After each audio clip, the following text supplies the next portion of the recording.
नमस्कार. मी रघुनाथ शेंडे. चिंतनाचा विषय अंतरपाठ. बऱ्याच वेळा लग्नामध्ये अंतरपाठ धरलेला आपण बघतो आणि त्या संदर्भात अक्षता टाकत असताना माझ्या मनात नेहमी वेगवेगळे विचार येत असत की हा अंतरपाठ कशासाठी. कोणी वेगवेगळे कारणं देत असत, सांगत असत. भटजी म्हणत असत पडदा वरती धरा वगैरे.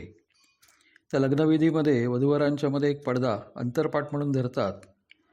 मंगलसमयी म्हणजे मुहूर्तावरती मंगल शब्द म्हणजे मंगलाष्टक उच्चारून मंगलध्वनी करून वधूवर अंतरपाठ दूर झाल्यावर एकमेकांच्या गळ्यात फुलांची माळ घालतात.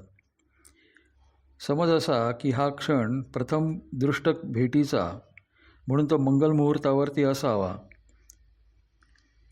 आणि म्हणून तो पडदा दूर करू नये, पडदा दृष्टभेटीचा असू नये, एकमेकांसमोर दिसू नये म्हणून पडदा घातलेला असतो, धरलेला असतो. पण लग्नविधीप्रमाणेच मुलाच्या मुंजीच्या वेळीही मुंज मुलगा व त्याचे वडील प्रथम गुरु म्हणून यांच्यात पडदा म्हणजे अंतरपाठ धरला जातो. तो अंतरपाठ दूर झाल्यावर मुंज मुलगा व वडील म्हणजे गुरु एकमेकांच्या गळ्यात फुलांची माळ घालतात. आता तर वडील आणि मुलाने यापूर्वीच एकमेकांस बघितलेले असते, त्यामुळे प्रथम दृष्ट भेट हे कारण काही मला संयुक्तिक वाटत नाही. अंतरपाठाच्या दोन्ही बाजू ह्या आश्रम व्यवस्थेचे प्रतीक व अंतरपाठ या दोन्ही आश्रमांचीच सीमारेषेचे प्रतीक मानता येईल असे माझ्या मनात आले. कारण जेव्हा आश्रम व्यवस्था बद्दल मी वाचत होतो त्यावेळेला ह्या बाजू कारणाची शक्यता मला जास्ती वाटली. मुलगा शिशु अवस्थेतून ब्रह्मचर्याश्रमात प्रवेश करतो व गुरुकडे शिक्षण घ्यावयास जातो.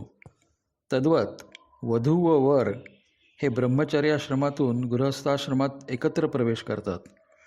म्हणून अंतरपाठ हे आश्रमाची सीमा हे प्रतीक दृढ होते असे मला वाटते. ही सीमा ओलांडून मनुष्य दुसऱ्या आश्रमात समारंभपूर्वक समाजाच्या उपस्थितीत प्रवेश करतो हा विचार जास्त योग्य ठरेल असं मला वाटतं.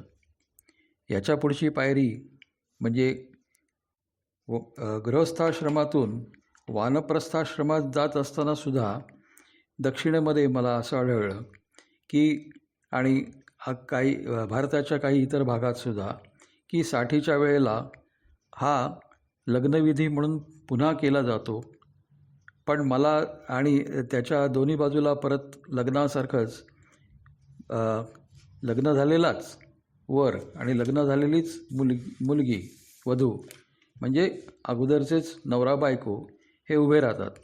हे का कळले नाही, पण ही तीच पायरी असेल की जी गृहस्थाश्रमातून वानप्रस्थाश्रमात जाण्यासाठी ही एक सीमारेषा.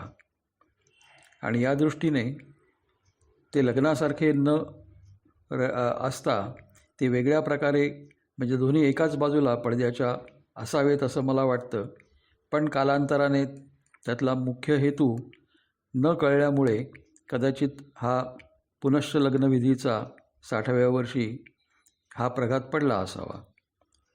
आपणास काय वाटते कळवा, विचार करा.